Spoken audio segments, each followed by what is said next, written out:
of Taj Mahal. And Shahjahan had very much interested in using the white marble, and he rebuilt some portions of the Agra fort to replace the red sandstone.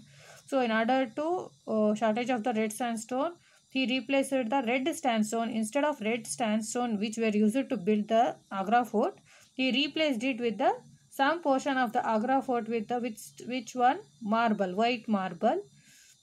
So the what were the famous fort during his time was, for a best example of his time was Moti Masjid in Agra Fort. What is the name? Moti Masjid in Agra Fort.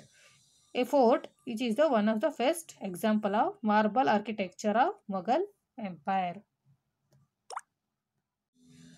Next, again, one of the notable incident which took place in 1639 was when Shahjahan shifted his capital to Delhi and made a new city. What is his name? What is this place city name? Shahjahanabad. Shahjahanabad. So when Shahjahan shifted his capital to Delhi and made a new city, Shahjahanabad, this city was covered with the walls of this city, and the massive red fort and the Jama Masjid were built. So the red fort contains many remarkable monuments including Diwan-i-Ayam, Diwan-i-Khas and Rang Mahal. So this Diwan-i-Ayam and Diwan-i-Khas was constructed to discuss the various religious matters as well as the administration issues for the administration people and as well as the common people. In the previous class we have discussed, right? Next, these Diwan-i-Khas, one of the most famous, the ceiling, the roof of the building, the ceiling was was made with the silver, and walls was made up of precious stones.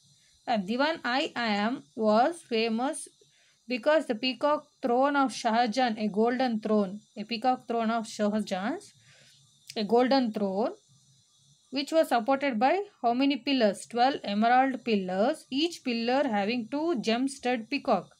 That gave the throne its name as Peacock Throne of Shahjahan.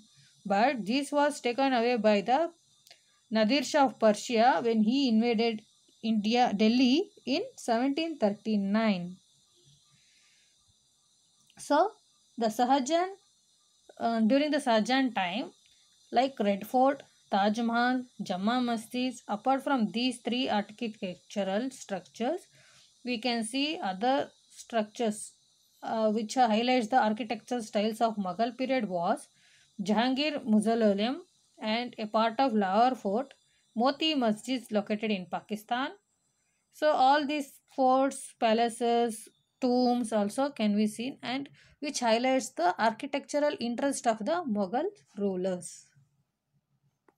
So students, this is Bibi Ka Maqbara, which is also known as Mini Taj Mahal.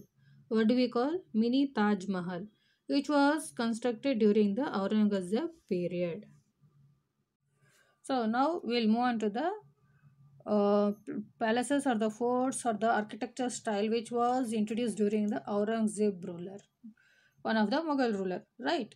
Next, students, Aurangzeb was more concentrated, expanded in Mughal Empire territory. He was much interested in expanding his territory and occupying the regions. So he did not spend lot of time in um, architectural construction, or so the much interest was not faced towards the architecture during Aurangzeb period. So there were some structures which built during Aurangzeb time, like as he was not as enthusiastic or energetic or interested in as his father Shahjahan. So he was interested in establishing his territory. He wants to become the emperor, large emperor in establishing his ruling. So during this time, many regional kingdoms like Vijayanagar and Bahmani and the kingdoms of Gujarat, Marwar, Jaunpur and Bengal witnessed the birth of many regional kingdoms, which are they? Vijayanagar, Bahmani, Gujarat, Marwar, Jaunpur and Bengal. So due to this Aurangzeb rigid policy, strict rules and regulations, many artisans migrated. They shifted to regional kingdoms And due to these reasons, the architectural of the regional kingdom, the local kingdoms during the medieval period made a certain achievements like historical monuments like Atala Mosque, Indola Mahal, Jammi Masjid, Jahaz Mahal, Gol Gumbaz, Virupaksha Temple, and Kirtistamba at Chittur. Kirtistamba at Chittur. These were because of the Aurangzeb rigid policy, they didn't constructed much in during his rule. They shifted to local kingdoms and they started involving in building the Atala Mosque, Hindola Mahal, Jami Masjid, Jahaz Mahal, Gol Gumbaz, Virupaksha Temple, and the Kirti Stamba at Chittur, which are established in the regional kingdoms. Next, coming to the Moti Masjid, which was adjacent to, that is, which was close to the Red Fort in Delhi, was built during Aurangzeb time.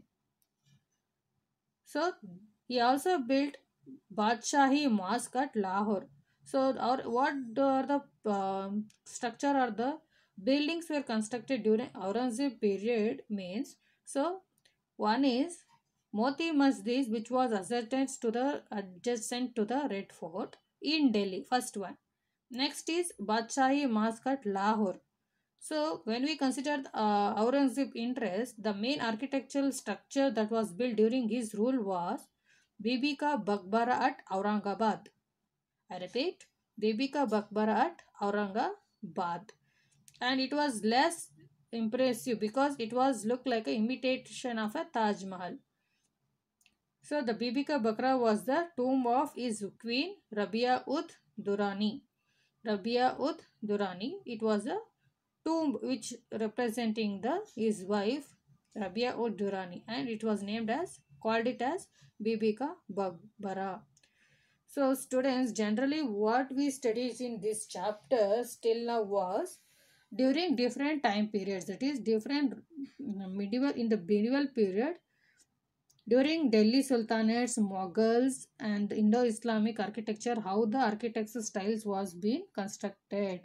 That was seen in this chapter mainly during the medieval period, how the architectural style was implemented, during which period which construction has been taken place, which ruler has given much emphasis or importance for the architectural styles and art and architectures that we studied in the medieval period.